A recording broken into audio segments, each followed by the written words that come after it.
Bismillahirrahmanirrahim. Assalamualaikum warahmatullahi wabarakatuh.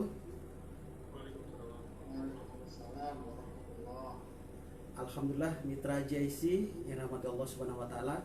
Di sore hari ini saya Andi Umar hadir kembali menyapa mitra semua. Seperti harapan kita, semoga kita senantiasa dalam ridha Allah Subhanahu wa taala. Tentu kami haturkan terima kasih dulu nih sebelum kita masuk di satu pembahasan tema kita di program Bincang Bisnis Muslim yang kami sebut singkatnya BBM. Kami sapa juga mitra terlebih dahulu yang gabung bersama kami baik melalui FM 107.7 dan juga kami menyapa mitra yang bergabung melalui audio streaming di www.islamicstripcenter.org.id, menyapa mitra yang bergabung melalui live Facebook kita di Radio GIC dan juga di JCTV. Dan satu lagi kami ingatkan selalu untuk Anda yang terus terhubung dengan jaringan internet, Anda silakan bisa download aplikasi Radio GIC di Play Store. Anda bisa mengikuti, download, silakan langsung. Anda bisa terhubung kapan saja dan di mana saja tentunya. Baik mitra JIC, satu lagi mungkin Anda di beberapa pertemuan sebelumnya kita di program BBM dengan narasumber yang sama, tapi Anda belum sempat mengikuti kajian-kajian narasumber atau pertemuan BBM di sebelumnya, silakan mitra Anda bisa bergabung di channel YouTube kami di JIC TV.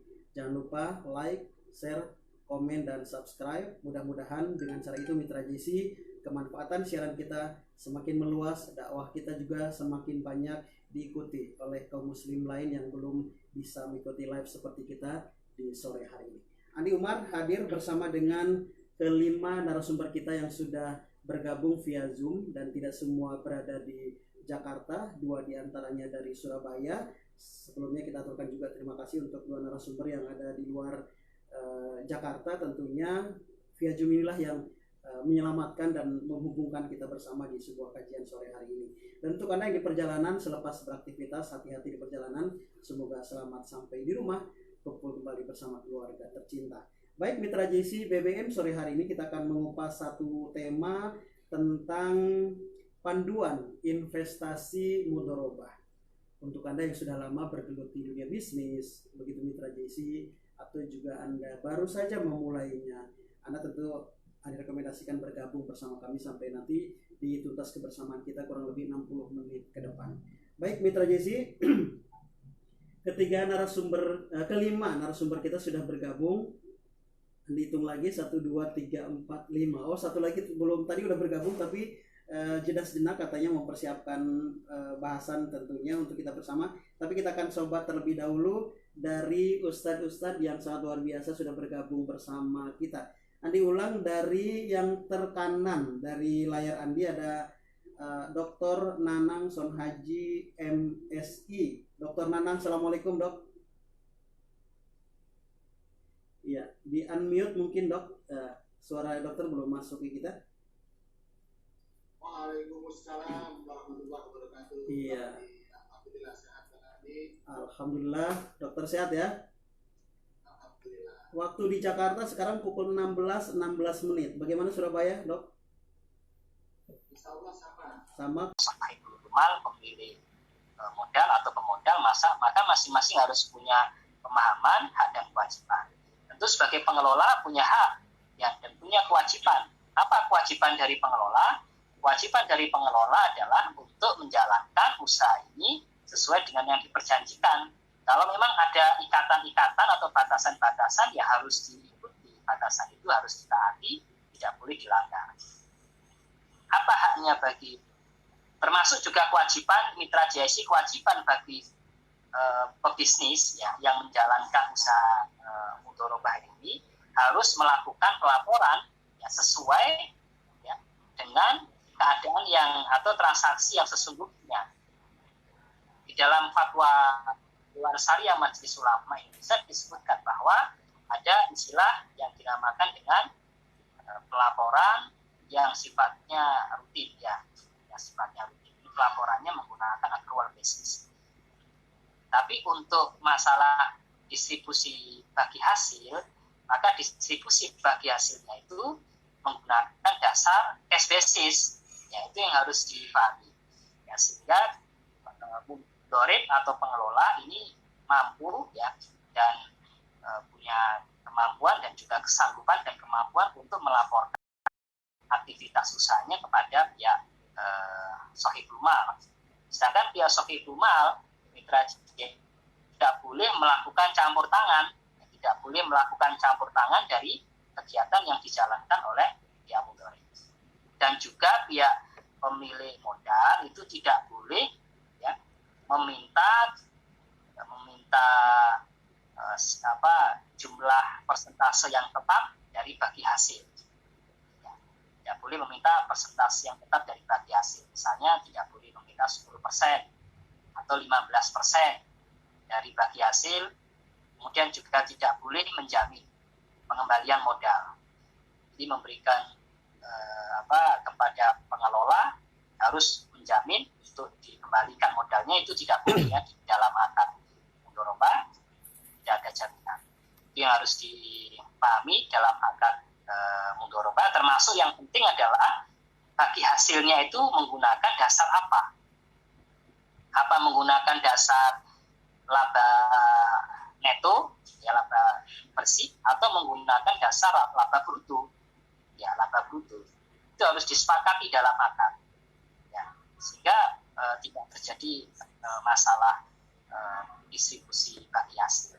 Kemudian juga dalam konsep mudharabah itu yang penting adalah ketika terjadi keuntungan maka bagi sesuai dengan nisbahnya berapa persen harus diatur di dalam akad mudharabah. Ya. Kemudian dasarnya apakah menggunakan laba bersih atau menggunakan laba bruto atau menggunakan laba usaha, itu harus jelas. Kemudian bagaimana jika terjadi kerugian? Jika terjadi kerugian, maka yang harus menanggung kerugian tadi ya adalah ya pemilik modal atau pemodal. Ya. Kenapa pemodal? Karena ya resiko usaha tadi ya harus ditanggung oleh pemodal dalam kondisi ya tidak ada pelanggaran kontrak, Bang Andi. Tidak ada pelanggaran kontrak yang dilakukan oleh mudharib, ya oleh pengelola. Kalau ada pelanggaran kontrak yang dilakukan oleh mudharib, maka ya tentu kelalaian itu harus dibayar dengan ya harus bertanggung jawab ya sebesar kelalaian yang sudah dilakukan oleh ya mudharib ya. Jadi ini yang menjadi masalah ya dalam praktek mudharabah di lapangan. Itu sering terjadi permasalahan seperti ini yang harus ditemukan ya, titik temu atau dicarikan titik temu sehingga tidak terjadi masalah dalam proses berjalannya akad mudharabah. Itu yang mungkin awal dari saya, Bang Andi, sekaligus memberikan konseptual yang berkaitan dengan akad mudharabah. Ya, baik Ustadz, terima kasih sudah memaparkan satu konsep mudharabah yang Ustadz tadi sampaikan bahwa sudah terjadi sejak zaman Rasulullah, begitu Ustadz ya. Dan bagaimana dengan hari ini Mitra JIC? Sebelumnya sebelum masuk ke narasumber berikutnya, Andi akan undang kembali memastikan Mitra JIC, baik Anda yang sudah terbiasa dengan mengelola usaha atau juga untuk Anda yang saat ini juga sedang bermitra dengan pengusaha-pengusaha yang lain dalam bentuk kerjasama yang lain. Tepat sekali untuk Anda bergabung bersama kami di sore hari ini. Kita tengah berbincang seputar bagaimana panduan investasi mudharabah bagi pebisnis. Sebelum kita ke Ustadz Nanang Sonhaji, Andi akan menyapa Profesor Dr. Hajah Eliana Sari MM. Prof, Assalamualaikum.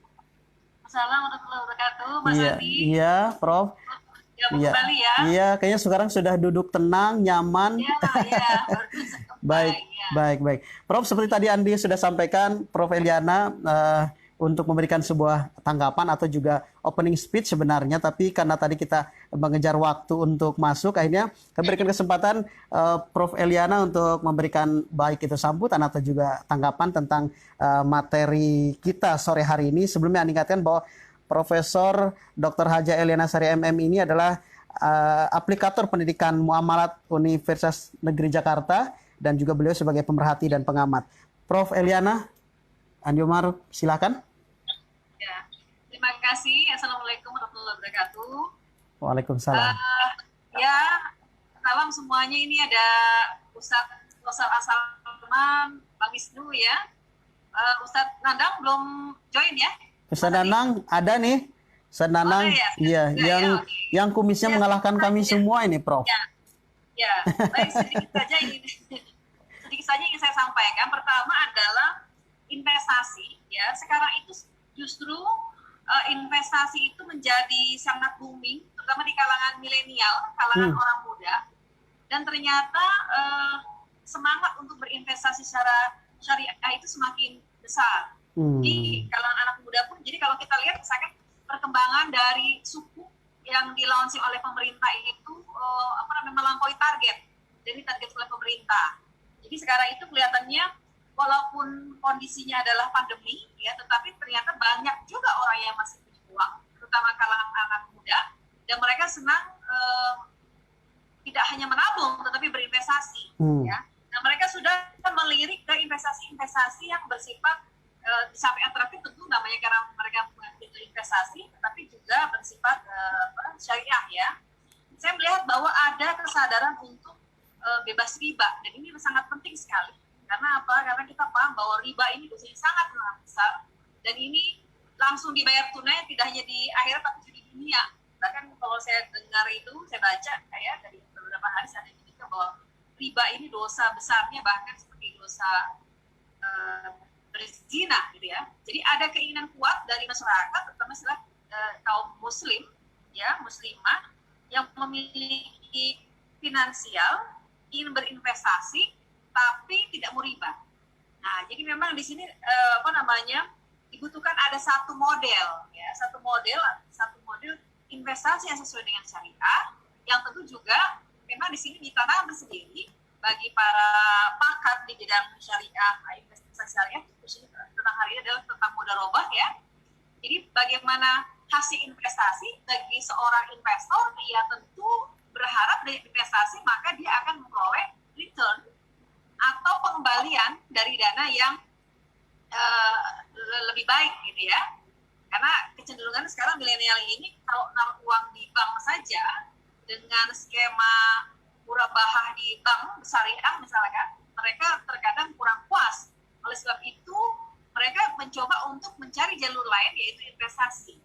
Nah, investasi fintech, terutama fintech syariah, peer-to-peer lending sekarang juga menjadi marak, jadi salah satu pilihan. Kemudian obligasi syariah juga dilirik juga oleh banyak orang-orang muda. Kenapa? Karena jiwa muda ini mereka tidak puas kalau menaruh uangnya hanya di bank, termasuk bank syariah tadi, ya. Sehingga mereka membutuhkan adanya instrumen investasi syariah yang dapat memenuhi harapan mereka, yaitu tadi namanya investasi. Mereka tentu berharap ini menjadi tambahan penghasilan mereka di masa depan, ya, tetapi juga sesuai dengan syariah. Menarik tadi saya dengar dari Ustadz Kausar bahwa pemodal tidak boleh campur tangan, tidak boleh intervensi ya atas modal yang sudah dipercayakan kepada pengelola. Dan memang ini perlu ilmu tersendiri ini. Jadi saya berharap bahwa kalau misalnya ada pakar-pakar tidak hanya di bidang ilmu syariah tentang mudharabah, tetapi juga Ustadz Kausar dan Ustadz Nana ini kan juga berkecimpung di dunia ilmu sains ya, sains modern. Jadi saya berharap hari ini diskusinya Ustadz bisa memberikan masukan kepada kita, khusus secara saya pribadi, dan juga nanti akan saya sampaikan kepada kalangan muda, mahasiswa, bahwa kita bisa berinvestasi secara syar'i, dari itu yang kita inginkan, menjadi hidup bebas riba, tetapi kita juga menjadi investor yang profesional, sehingga langkah investasi yang kita lakukan itu adalah langkah tepat yang memang diharapkan oleh sebagian besar mayoritas investor, di mana uang yang diinvestasikan itu kemudian akan memberikan manfaat atau manfaat di waktu saat ini dan saat yang akan datang. Jadi itu barangkali saya berharap hasil diskusi kita hari ini menghasilkan hal tersebut sehingga kita bisa mempopulerkan, kita bisa memviralkan murabaha itu adalah sebuah pilihan tepat yang sifatnya membawa kita kemaslahatan baik di akhirat nanti maupun di dunia. Terima kasih barangkali Mas Andi. Ya. Sedikit mungkin Prof, sebelum mengakhiri sambutan, ini kan kita juga diikuti oleh mitra JIC baik yang melalui FM 107.7 dan juga melalui audio streaming dan juga JIC TV channel YouTube dan live Facebook kita. Prof, mungkin ada sebuah ajakan atau pesan melalui share untuk ikuti siaran kita sore hari ini mungkin, Prof. Ya, pesan saya adalah kepada kaum muslimin mukminin, terutama kaum wanita perempuan muslimah, sudah saatnya kita untuk berhijrah secara total untuk melepaskan diri dari riba semampu kita, sekuat daya. GIC ini adalah salah satu media yang saya lihat sangat konsisten untuk membahas berbagai masalah-masalah yang terkait dengan syariat Islam, khususnya terkait dengan permasalahan ekonomi syariah. Hari ini GIC Jakarta Islamic Center ya, Mas Andi, membahas tentang masalah mudharabah ya. Jadi pesan terakhir adalah mari kita untuk mulai berani untuk berhijrah perlahan tapi pasti menuju ke arah totalitas untuk bebas dari riba mulai saat ini hingga akhir hayat. Disinilah kemudian kita akan berdiskusi dengan para pakar yang bisa memberikan kita tips, memberikan kita strategi, memberikan kita ilmu secara syariah sehingga kita bisa menggabungkan di antara keduanya. Itu barangkali Mas Andi. Ya, baik. Baik. Waalaikumsalam warahmatullahi wabarakatuh. Prof Eliana, bagaimana Prof, masih ingin bertahan sampai di penghujung kajian di siaran kita sore ini? Baik. Baik, Prof. Terima kasih sudah memberikan sambutan dan ajakan kepada kita semua mitra JIC. Tetapkan Anda terus bergabung bersama kami baik melalui FM 107.7 atau juga melalui audio streaming di www.islamicstepcenter.org.id. Menyapa Anda mitra JIC yang bergabung melalui channel YouTube kami di JIC TV. Selamat bergabung, dan juga yang live Facebook kita di Radio JIC. Selamat mengikuti kajian kita di sore hari ini. Sekarang Andi mau ke Dr. Nanang nih, Dok. Seperti tadi yang sudah banyak digambarkan oleh Prof Eliana bahwa milenial saja sekarang sudah mulai melek, tidak saja pelaku bisnis tapi dalam hal invest pun sudah mulai melek. Satu hal lagi, mereka juga sudah cenderung ingin terbebas dari riba. Belum lagi mungkin saat ini banyak karena kondisi seperti ini banyak yang di PHK-kan misal, sehingga ada pemodal baru yang mungkin belum terasah terjun sebagai pengelola bisnis. Sehingga sinergi antara pengelola bisnis dan juga pemilik modal sangat mungkin terbuka lebar saat ini. Pak Nanang Son Haji, mungkin tanggapannya tentang invest murabahah sore hari. Ya, terima kasih Bang Andi. Assalamualaikum warahmatullahi wabarakatuh. Waalaikumsalam warahmatullahi wabarakatuh. Para pemirsa dan mitra bisnis yang menyimak di Radio JIC ini, alhamdulillah, syukurillah. Tadi apa yang disampaikan oleh Profesor Eliana Sari, saya sangat sepakat sekali itu Bang Andi. Jadi memang alhamdulillah kondisi saat ini di mana kaum milenial itu sudah mulai swift berpindah dari perbankan pembiayaan yang sifatnya konvensional, mereka sudah mulai terjun ke perbankan maupun pembiayaan yang sifatnya syariah. Dan ini merupakan kabar baik dan gembira buat kita. Utamanya adalah kita yang memang terus berupaya agar syariah ini betul-betul bisa terima di masyarakat, tidak hanya sekedar penerimaan dari sisi transaksinya, tetapi lebih mendalami pada esensi syariah yang sesungguhnya seperti itu. Nah, tadi apa yang disampaikan oleh Ustadz Ausar dan Prof Eliana, memang ada kecenderungan dari teman-teman milenial itu untuk berani investasi di syariah. Nah, hal yang perlu kita cermati bahwa sifatnya milenial, terutama milenial muda ini adalah sifatnya itu risk taker, Bang Andi. Jadi dia risiko tinggi. Nah, di dalam konsep syariah itu memang ada risiko, terutama dalam pembiayaan mudharabah ini ada risiko, dan risiko itu nanti akan di-share sesuai dengan pola pembagian yang disepakati antara si pemilik dana dengan si pengelola dana. Nah, ini yang harus kita pahami di awal.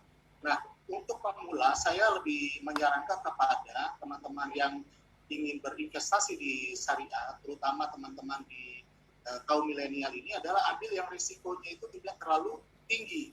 Ya. Tadi yang disampaikan oleh Prof. Eliana betul sekali, seperti sukuk maupun obligasi di syariah. Itu sebenarnya tingkat risikonya tidak terlalu tinggi. Nah, ini untuk tahapan awal bagi pemula itu saya pikir ini suatu proses pembelajaran yang cukup baik. Sambil melihat perkembangan pasar. Biar bagaimanapun suatu investasi itu akan berlaku high risk, high return. Semakin tinggi risikonya, semakin tinggi returnnya.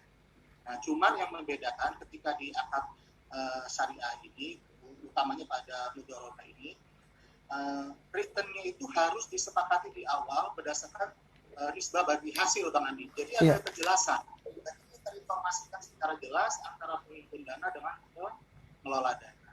Itu mungkin tanggapan awal saya atas apa yang disampaikan oleh Profesor Iliana dan Ustaz Kausar. Terima kasih Bang Andi. Ya, baik. Terima kasih Dr. Nanang. Nah, sekarang kita ingin angkat mungkin juga studi kasus atau teknis di lapangan dalam hal mudharabah ya. Ada Pak Jatmiko sudah bergabung bersama kami. Beliau juga merupakan praktisi bisnis syariah yang sekarang ini alhamdulillah bisnisnya semakin tumbuh subur dan tumbuh-tumbuh. Dan sekarang Pak Jatmiko mungkin bisa bergabung bersama kami bagaimana kondisi hari ini sesungguhnya di dunia bisnis syariah. Pak Jatmiko, silahkan. Baik, Bang Andi, terima kasih. Assalamualaikum warahmatullahi wabarakatuh. Waalaikumsalam warahmatullahi wabarakatuh. Sebelumnya, ini adalah merupakan satu hal yang baik sekali, ya, di mana kondisi kita sejak lockdown ini banyak sekali hikmah yang kita bisa ambil. Terutama itu adalah selama saya melakukan pendekatan dalam bisnis saya, ya, khususnya saya tadinya awalnya tuh saya melakukan punya biro travel umroh, terus sejak kita lockdown, kemudian saya melakukan banting setir untuk distribusi barang-barang consumer goods, barang-barang konsumer, jadi kurang lebih sejak Maret. Dan yang saya fokuskan itu adalah karena kondisinya itu sangat cepat sekali ya, dan saya tidak punya skill. Kalau misalkan consumer good kita membuat sabun, saya tidak punya skill untuk membuat sabun, atau misalkan membuat odol, saya tidak punya buat odol gitu. Dan yang bisa saya lakukan itu adalah kita bukan membuat apanya, produknya, buatnya, bukan, tapi how-nya, bagaimana cara memasarkannya. Nah, jadi saya lebih fokus itu adalah how-nya, bagaimana cara memasarkannya. Maka yang saya lebih fokuskan itu adalah kita mengembangkan bagaimana channel distribusinya dan lain sebagainya. Karena semua produk itu ada 1.001 macam produk, dan distribusi ya itu aja dari dulu gitu loh. Dan makanya sekarang saya lebih fokus seperti itu. Dan kondisi yang ada sekarang, kalau misalkan kita lihat, itu adalah banyak sekali saya ketemu dengan langsung pemilik perusahaan, langsung pemilik barang, ya, pemilik barang. Tapi kondisinya udah beda sama sekali dengan kondisi sekitar setahun lalu, di mana kalau misalkan kita melakukan akad mudharabah, ya, mereka bisa memberikan dana secara likuid. Tapi kondisi yang sekarang, ini boro-boro, uang likuidnya itu untuk bayar karyawan mereka. Yang ada itu adalah stok menumpuk semuanya. Ini stok saya banyak menumpuk, ini gimana caranya kita melakukan akad mudharabah seperti ini gitu. Nah, sehingga akhirnya selama ini kondisi yang saya lakukan dengan beberapa pemilik produk, ya, nah itu adalah kita lakukan apa yang disebut sebagai konsinyasi, ya. Kita konsinyasi, kita pinjam barang dia, nah, terus kemudian kita kita bayar gitu lah. Jadi kurang lebih seperti itu. Ini apakah dibenarkan atau tidak, ya, karena pengetahuan saya juga yang namanya mudharabah tuh, yang namanya modal itu kan harus liquid gitu loh, harus cair gitu. Apakah ini merupakan salah satu rukunnya apabila ini merupakan merupakan bentuk aset yang tetap, ya, bentuknya barang, ini bagaimana, ya. Terus kemudian ini ada juga, ya, fenomena ini benar sekali. Jadi zaman sekarang ini kalangan milenial ini untuk berinvestasi ini luar biasa sekali. Inilah mungkin saat-saat sekarang inilah yang namanya kemajuan dari Islam, ya, kemajuan dari Islam. Kita biasa kalau misalkan malam Jumat ini kan kita bicara membaca surat Al-Kahfi, kan. Di situ dikisahkan mengenai bagaimana pemuda Kahfi, ya, pemuda-pemuda Kahfi Nah, ternyata kebangkitan dari Islam pada waktu itu adalah dari para pemuda, orang-orang golongan milenial yang sekarang ini yang kita lihat. Maka penting bagi kita untuk lihat. Ya, makanya sekarang yang lebih saya sosor itu adalah yang terkait mengenai bagaimana psikografis, demografis dari golongan-golongan middle class muslim ini. Gitu. Golongan middle class muslim ini adalah milenial ini. Mereka sifatnya itu adalah selalu high tech segala macam. Terus selalu dan yang paling penting itu adalah dasarnya itu adalah mereka ilmiah, mau belajar, dan terus kemudian ingin mengokohkan ukhuwah. Nah, ini adalah merupakan salah satu hal fitrah, karena ujung-ujung daripada riba itu adalah perpecahan, ya. Jadi perpecahan, ujung dari riba itu semuanya itu adalah perpecahan.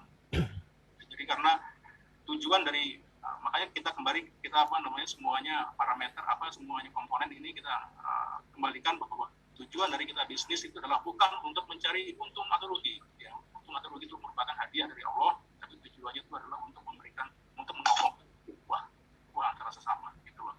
Jadi itu jadi poin kedua. Yang pertama mungkin pertanyaan itu ya, atau mungkin apakah mudharabah dalam bentuk barang ini yang disebut sebagai konsumsi itu oke. Terus kemudian yang kedua itu mungkin tanggapan ya mengenai kebangkitan milenial ini. Mungkin itu kali kondisi di lapangan kurang lebih seperti itu. Kita kembalikan. Baik. Terima kasih Pak Jatmiko sudah bergabung. Kita mau tanggapan dari Pak Kausar ini.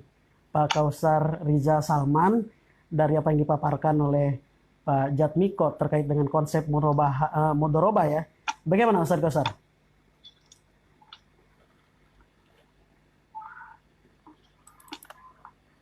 Baik, kita lebih dalamnya lebih lanjut dan ini diskusi interaktif yang saya pikir lebih bermanfaat dan nanti bisa mengetahui, mengidentifikasikan beberapa problem yang ada di lapangan ya, khususnya dalam bisnis real di masyarakat.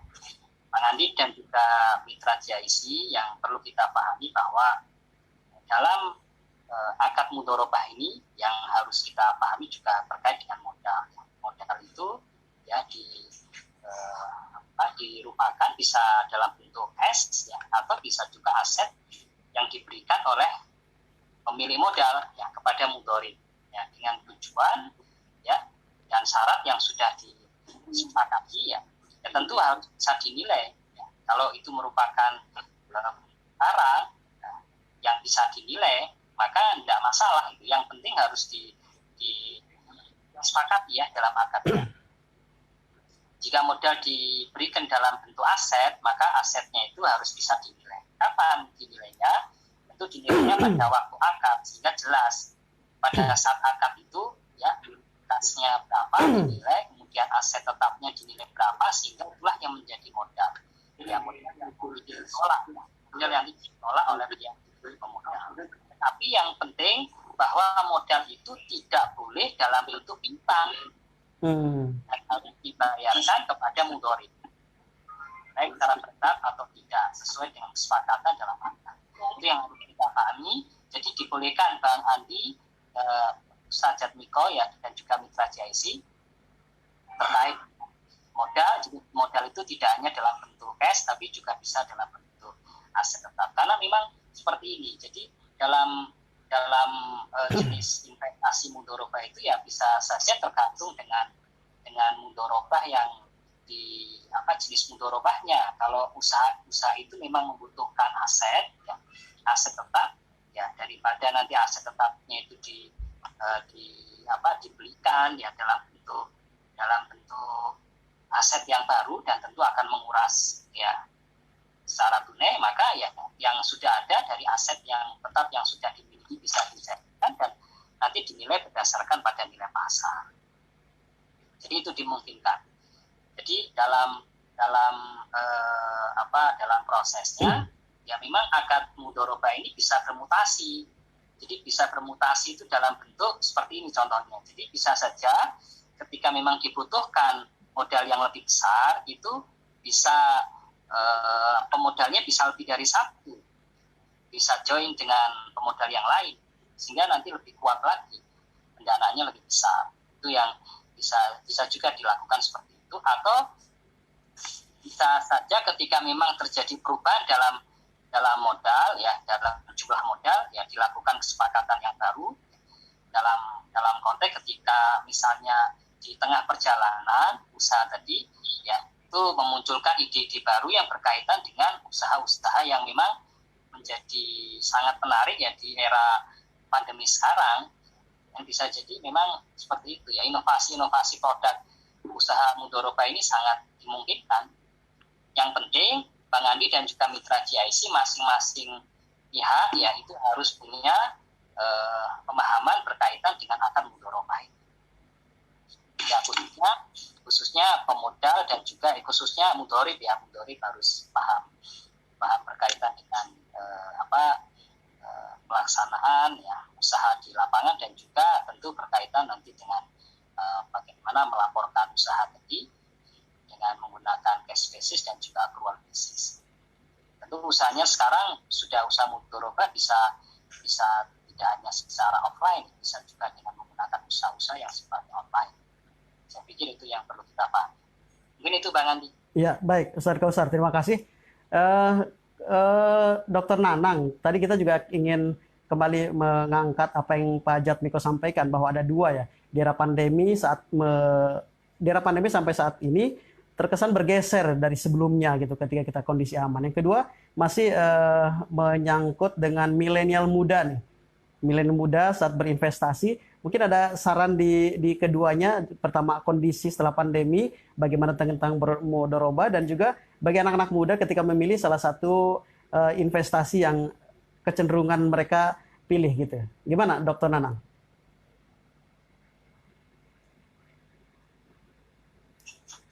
Ya, silakan di-unmute dulu, Dok.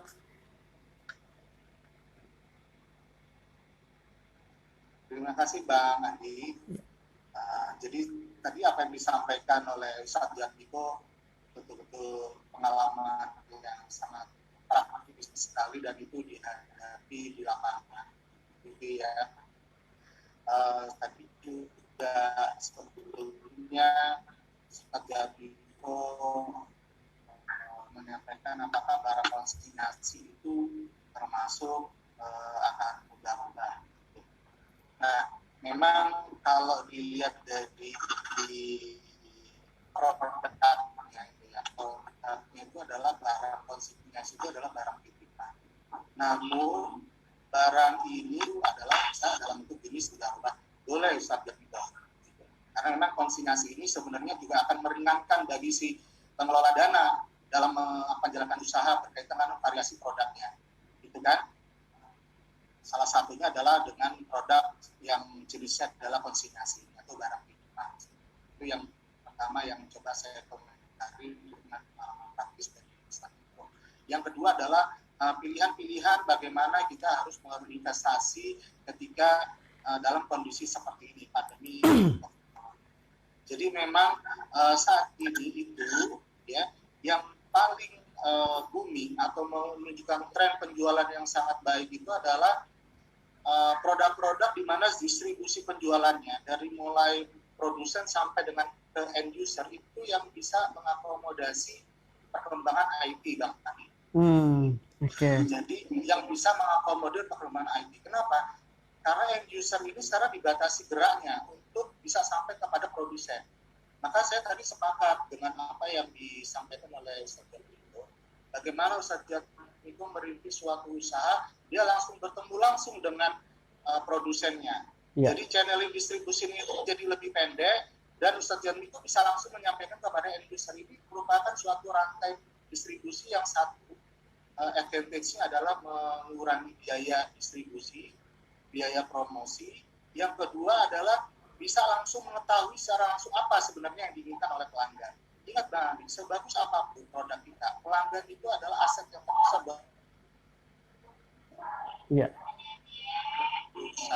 buat kita terutama.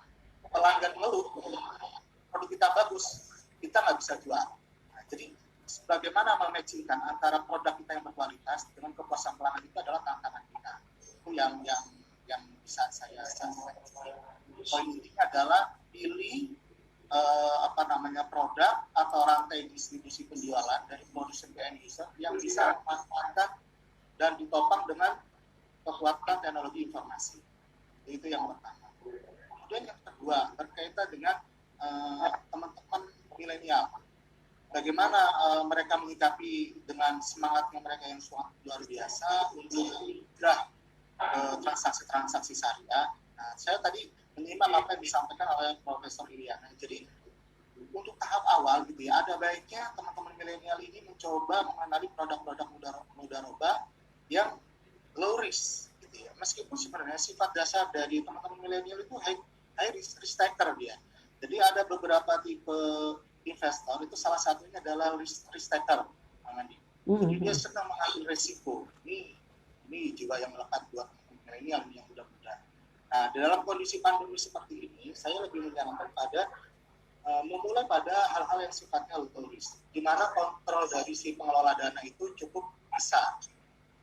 Nah, contohnya tadi, misalkan gitu ya, adanya obligasi saham sudah jelas, pembagian hasilnya nisbahnya sudah jelas di awal.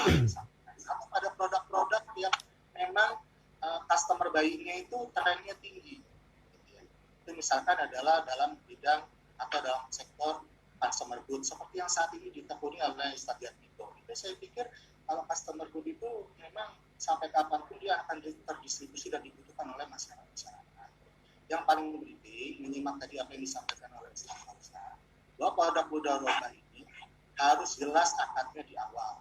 Kalau perlu, semua hal-hal yang berkaitan dengan proses akad itu harus dikembangkan secara tertulis.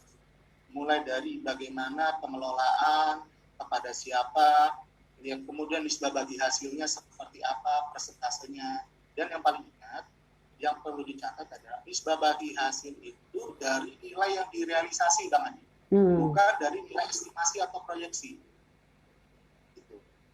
Artinya adalah ketika misalkan ada risiko, gitu ya, misalkan saja ada risiko dalam bisnis yang normal, pengelola dana itu sudah menjalankan usahanya semaksimum mungkin dengan itikat baik. Terus kemudian rugi. Siapa yang menanggung rugi itu? Yang menanggung rugi adalah si pemilik modal. Kecuali dalam prosesnya itu terjadi uang prestasi atau ada kecacatan dari perilaku si pengelola dana. Dalam hal ini pengelola dana tidak catat dalam menjalankan usahanya. Nah, ini tentu saja akan berbeda. Tapi ketika bisnis itu berjalan normal, semuanya dijalankan dengan sungguh-sungguh, dengan kesepakatan yang sudah ditulis, ternyata hasilnya rugi, maka menurut tuntunan Islam dalam akad mudaroba ini, yang menjadi penanggung kerugian tersebut adalah si pemilik, kecuali tadi yang dipersalahkan. Dan yang kedua, apabila terjadi perhitungan, nisbah bagi hasil itu pada nilai yang direalisasi. Nilai realisasi ini kalau kita bicara accounting, Bang Andi, itu cash basis. Jadi uang kas yang betul-betul diterima. Begitu, Bang Andi. Ya, kira-kira itu, Bang Andi, yang bisa saya sampaikan. Oke, baik, Dr. Nanang, terima kasih. Pak Jatmiko, apakah masih ada temuan lain mungkin selain tadi yang disampaikan, karena mungkin banyak pengalaman, banyak yang yang dialami oleh Pak Jatmiko sepanjang berbisnis saat ini? Ya, seperti mungkin kalau misalkan kasusnya itu adalah emang masalah kerelaan atau keredoan untuk rugi itu adalah merupakan satu hal yang benar-benar di brief dari awal itu harus sama-sama sepakat gitu loh. Betul. Nah, jadi pada saat ini khususnya itu adalah Saibul Mal gitu loh. Jadi saya pengen tahu juga ya, sampai apakah ada aturan secara syar'i berapa persen secara syariat membolehkan gitu loh, berapa persen dia bisa mengalokasikan dana untuk modal itu. Contohnya misalkan si Saibul Mal itu punya uang misalkan 1 miliar gitu loh. Terus kemudian ada proyek bagus yang harganya misalkan yang perlu investasi kemudian 5 miliar misalkan, kurang lebih seperti itu. Nah, karena dia tidak hanya punya uang 1 miliar, apakah dia harus meminjam atau kemudian dia harus mencari sana sini, atau kemudian alternatif kedua tuh adalah si Saibul Mal, wah itu bukan kelasnya saya gitu loh. Karena itu terlalu besar. Mendingan saya mencari yang resikonya kecil, karena yang namanya bisnis kan bisa untung, bisa rugi, bisa impas gitu. Beda kalau yang namanya riba itu kan selalu untung gitu kan ya. Gitu. Jadi selalu mau rugi, mau untung, selalu untung gitu. Nah, saya ingin tahu ya dalam syariat itu, ini khususnya dari para investor ya, ada nggak secara syariat itu misalkan 30% dari total aset yang dimiliki atau hanya 10%, karena sehingga nanti dia bisa mendapatkan legowonya pada saat dia rugi itu sampai berapa persen, bagaimana gitu. Jadi kurang lebih seperti itu. Mungkin mudah-mudahan bisa nangkep itu maksudnya. Iya. Baik, kita ke Pak Kausar dulu nih. Pak Kausar, gimana nih? Ya, baik Bang Andi. Jadi yang disampaikan Ustadz Jatmiko tadi perlu kita pahami dulu ya. Ini dilihat dari konteks penyedia modal ya, sahib rumah. Harus diperhatikan dan dipahami betul-betul ketika kita akan berinvestasi dan kita berposisi sebagai investor, itu sebetulnya kerugian berapapun konteks kerugiannya tanpa ada kesalahan atau kelalaian dari pihak mudorib, maka yang memang harus menanggung itu nggak ada investor. Sehingga investor ini memang harus betul-betul selektif dalam memilih mudorib. Ini langkah pertama untuk mengurangi adanya moral hazard ya, atau adverse selection itu kan, itu dengan cara selektif untuk memilih mudorib. Kemudian juga apakah dalam konteks di mudoroba ini boleh untuk memberikan batasan-batasan? Ya boleh, itu makanya tadi saya sampaikan bahwa dalam mudoroba ini bisa juga kita menggunakan batasan-batasan yang memang itu memberikan rasa aman bagi investor, sehingga resiko ketidakpastiannya menjadi lebih kecil. Karena memang Bang Ali dan juga mitra GIC, akad mudoroba ini beda dengan akad jual beli. Karena akad mudoroba ini tentu resikonya lebih besar, ya, karena memang uncertainty-nya lebih besar di masa yang akan datang. Beda dengan akad jual beli, ya, kita mendapatkan margin, ya, kita mendapatkan keuntungan yang sifatnya atau return yang sifatnya fix atau tetap. Sedangkan ini bisa namanya bisnis, bisa naik, bisa turun, bahkan bisa mengalami kerugian. Sehingga memang mekanisme kontrol yang dilakukan oleh pihak penyedia dana terhadap mudorib itu hal yang sangat penting. Jadi meskipun tidak turut campur dalam kegiatan mudorib, ya, dalam kegiatan aktivitas operasional, ya dia punya mekanisme kontrol yang jelas. Kalau bisa bikin sistem dan prosedur yang berkaitan dengan monitoring dan evaluasi. Itu saya pikir penting ya. Kemudian juga dari laporan yang diberikan oleh pihak mudorib, selain memang membutuhkan kejujuran dari pihak mudorib, kecakapan dalam melaporkan, tadi sudah disampaikan Ustaz Nanang bahwa ada 2 laporan yang harus dibuat ya. Yang pertama itu adalah laporan yang berkaitan dengan laba rugi ya, untuk mencatat laba bulanan atau triwulan atau tiap periode. Sedangkan untuk distribusi bagi hasil itu menggunakan cash basis. Sehingga harus ada laporan rekonsiliasi. Itulah yang sebetulnya memang agak-agak susah ini ya, Bang Ali dan juga mitra GIC, mengkonversi atau merekonsiliasi dari laporan laba rugi yang sifatnya accrual menjadi laba rugi yang sifatnya cash basis, atau yang kita kenal dengan istilah laporan rekonsiliasi pendapatan dan bagi hasil. Inilah yang sebetulnya, nah dari laporan tadi yang sudah di-adjust tadi, disesuaikan tadi, dari situlah yang mungkin ya investor bisa melakukan tawaah, ya, melakukan analisis yang berkaitan dengan laporan tadi. Dan intinya sebetulnya harus ada komunikasi yang efektif ya, dengan media-media yang sekarang ini bisa lebih mudah ya, pengadil termasuk sekarang yang lakukan dengan menggunakan daring, yaitu media komunikasi yang bisa menjembatani kepentingan pihak pemilik dana. Mungkin itu Bang Andi yang bisa saya sampaikan. Iya, baik. Dr. Nanang bisa menambahkan sekaligus mungkin catatan akhir dari Dr. Nanang ini, sebelum nanti kita juga akan dengarkan catatan akhir dari Pak Dr. Kausar di penghujung kebersamaan kita di sore hari ini. Silakan Dr. Nanang. Ya, terima kasih Bang Andi. Jadi satu catatan penting yang harus dipahami bagi kita semua dan seluruh mitra bisnis pendengar radio GIC, bahwa sebenarnya konsep syariah itu mengajarkan kepada kita untuk terus berproses agar kita menjadi pandai dan pintar. Ini saya contohkan kepada apa yang tadi disampaikan oleh Ustaz Jatmiko. Bagaimana, apakah ada ketentuan rugi yang selayaknya ditanggung oleh seorang investor, gitu ya. Nah, tadi yang disampaikan oleh Ustaz Kausar jelas bahwa sebenarnya tidak ada ketentuan, tetapi memang secara konsep syariah yang menanggung kerugian itu itu adalah investor atau si pemilik. Nah, dari sini sebenarnya ada hal yang perlu kita jadikan sebagai muhasabah diri, yaitu apa? Konsep syariah ini menuntut teman-teman yang ingin berhijrah di sana untuk belajar. Belajar dalam hal apa? Dalam memilih usaha yang memberikan prospek yang baik, itu satu. Yang kedua, tidak hanya sekedar percaya kepada si pengelola dana, tetapi juga dia harus memperoleh informasi yang baik, yang banyak terkait dengan kecakapan dan keahlian dari si pengelola dana. Sehingga apa? Hubungan antara si pengelola dana dengan pemilik dana nanti, ketika dia melakukan transaksi syariah dalam bentuk mudharabah ini, sudah didasarkan pada akad yang tidak hanya dilandasi akad saling percaya, tetapi juga akad yang didasari pada pengetahuan masing-masing.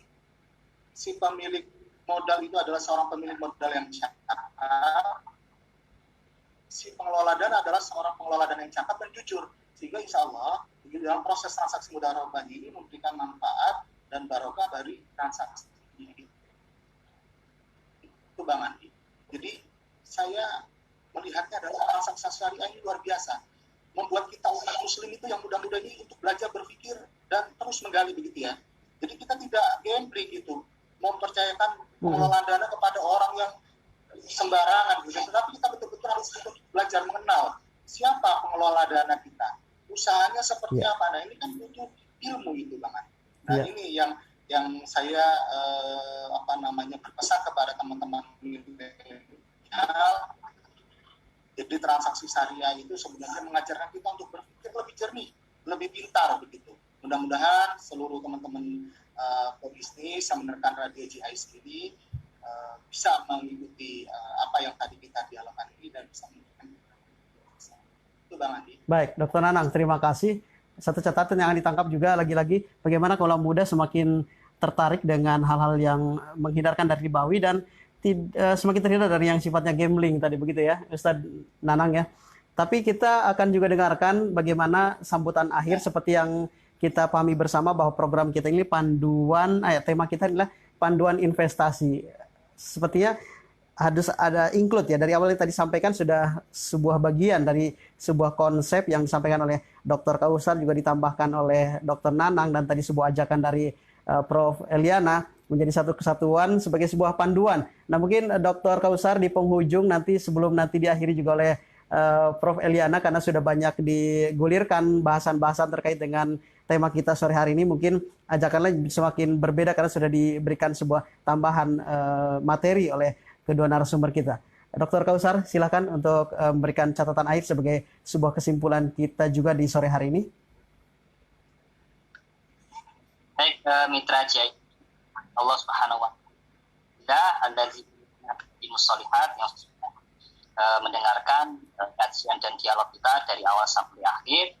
Insya Allah mudah-mudahan bermanfaat, dan yang bisa saya sampaikan dan saya ringkas adalah ketika kita akan berakad mudharabah, berinvestasi, maka ta'aruflah dulu, kenalilah ya hak dan kewajiban masing-masing.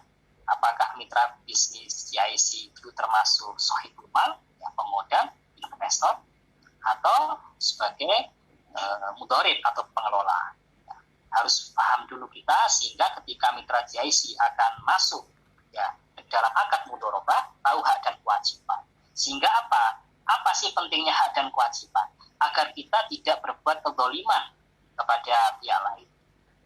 Dan juga untuk menghindarkan atau menjauhkan ya mitra GIC dari, kalau jual beli itu Bang Adi, ada istilah yang harus kita jauhi.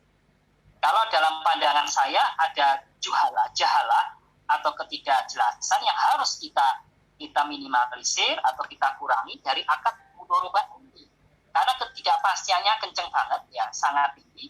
Ya bagaimana menguranginya itu? Mekanisme kontrol dari pihak pemilik dana, kemudian keamanahan dari pihak pengelola, ya, sehingga menumbuhkan kepercayaan dari masing-masing pihak. Kemudian harus ada kejelasan akad yang disepakati di awal. Ini semuanya ya dalam konteks untuk menunjukkan ya nanti ketika akad itu berjalan ya tidak menimbulkan friksi-friksi di dalam proses berjalannya akad itu, dan akan memberikan kemanfaatan pada masing-masing pihak.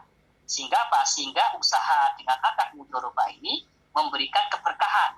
Sekali lagi sering saya sampaikan, fa in kana sadaqa wa bayyana burika lahuma fi bai'ihima. Kalau mereka berdua, bisa dalam konteks penjual pembeli, bisa juga dalam konteks investor dan juga mudharib, jika mereka jujur menyampaikan apa dia transparan, ya, maka akan diberkahi akad mereka berdua, termasuk dalam akad investasi. Mudah-mudahan demikian Bang Andi dan juga Mitra JIC. Iya, baik Dr. Kausar, terima kasih. Andi Umar masih terngiang dengan ajakan Prof. Eliana tadi, bagaimana kita untuk semakin gemar hijrah gitu kan, meninggalkan yang riba. Dipadukan juga dengan ajakan-ajakan dari kedua narasumber, sehingga mungkin Mitra JIC yang saat ini sedang bergabung semakin lengkap pengetahuan kita tentang bagaimana investasi mudharabah. Mungkin Prof. Eliana punya catatan dan juga masih berkaitan dengan bagaimana pesan-pesan juga untuk Mitra JIC yang semakin sore ini mendapatkan kajian banyak dari kedua narasumber kita. Prof. Iya, terima kasih Mas Andi. Senang sekali ini ketika bicara dengan para ahlinya. Saya justru jadi punya pikiran begini. Ini tantangan menurut saya, tantangan ya, karena para milenial, orang-orang muda itu mereka sangat kritis. Jadi bagi mereka investasi itu adalah sarana untuk mengembangkan pendapatan mereka, hasil mereka. Yeah. Nah menurut saya akad mudharabah ini memberikan fasilitas tersebut, walaupun memang mungkin kita melakukan beberapa, saya bilangnya mungkin lebih modifikasi. Memang nanti kita harus bicara soal syariah. Contohnya misalnya begini, tadi Ustaz Fauzan mengatakan bahwa harus ada quality control, harus ada ta'aruf. Saya jadi berpikir begini, prinsipnya sebenarnya ini menunjukkan bahwa indahnya sekali syariat Islam ini, karena sesungguhnya sesama Muslim itu kan kita bersaudara. Jadi sebetulnya ketika sesama kita bersaudara, harusnya kita memiliki rasa saling percaya. Satu itu. Hanya persoalannya kan berbeda ketika kemudian saudara itu terjadi karena faktor genetik, ya, otomatis sudah trust dibandingkan dengan orang yang tidak kita kenal. Walaupun sejati dalam Islam itu kita adalah sesama Muslim bersaudara. Jadi memang akad ini tentu diperuntukkan untuk Muslim, satu itu. Nah kedua, untuk mengeliminir faktor-faktor resiko tadi, saya berpikir begini, Pak Ustadz dan Pak Ustadz Kausar, maka diperlukan ada semacam perantara, ya. Jadi kalau tadi Ustadz Kausar mengatakan kita harus ta'aruf. Nah, ta'aruf antara pemilik modal dengan yang praktisi yang akan mengelola modal itu mungkin ada terjadi kendala-kendala.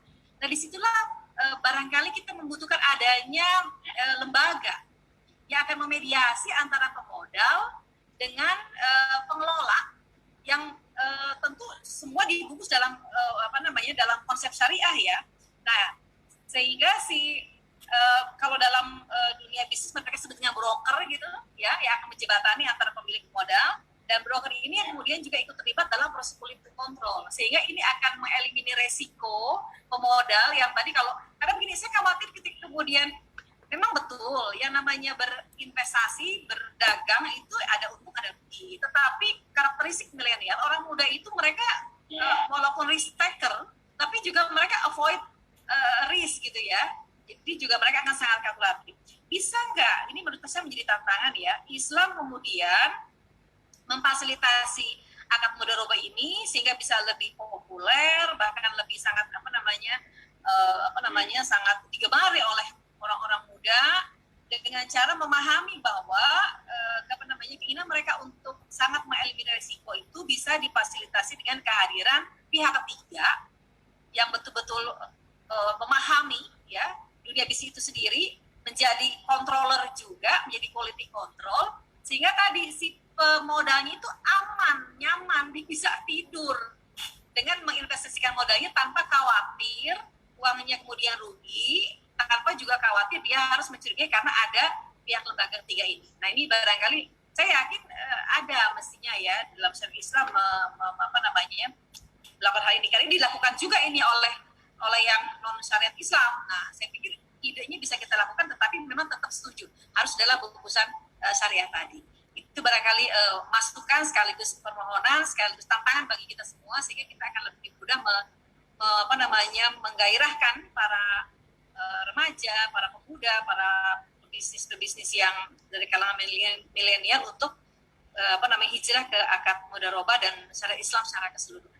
Terima kasih Mas Andi. Assalamualaikum warahmatullahi wabarakatuh. Waalaikumsalam warahmatullahi wabarakatuh. Terima kasih Prof. Eliana. Kalau Andi melihat tadi tidak saja sebuah saran bagi mitra GIC, tapi sepertinya ada PR juga untuk kedua narasumber kita, Dr. Nanang dan juga Dr. Kausar, bagaimana ke depan tentang mudharabah yang sekarang kita jadikan kajian kita, tema kajian kita di sore hari ini.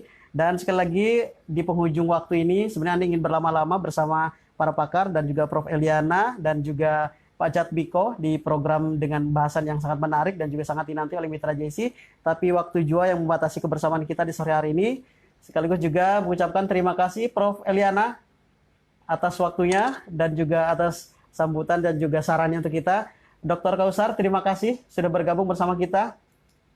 Sama-sama. Atas materinya, semoga bermanfaat untuk umat dan juga bermanfaat terus untuk mitra JC. Dr. Nanang juga terima kasih atas ilmunya, Dok. Iya, Pak Jatmiko, terima kasih.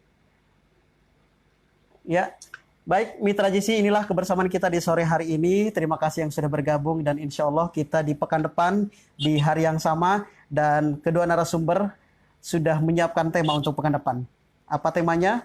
Tunggu sampai waktunya tiba dan kami akan segera pastikan untuk Anda bergabung bersama kami, baik Anda yang saat ini baru menjadi pembisnis, baik Anda sebagai pengelola atau Anda baru saja bergabung dengan niat untuk menjadi investor, atau juga untuk Anda yang sudah cukup lama waktu melintang di dunia bisnis. Andi pamit undur diri. Wassalamualaikum warahmatullahi wabarakatuh.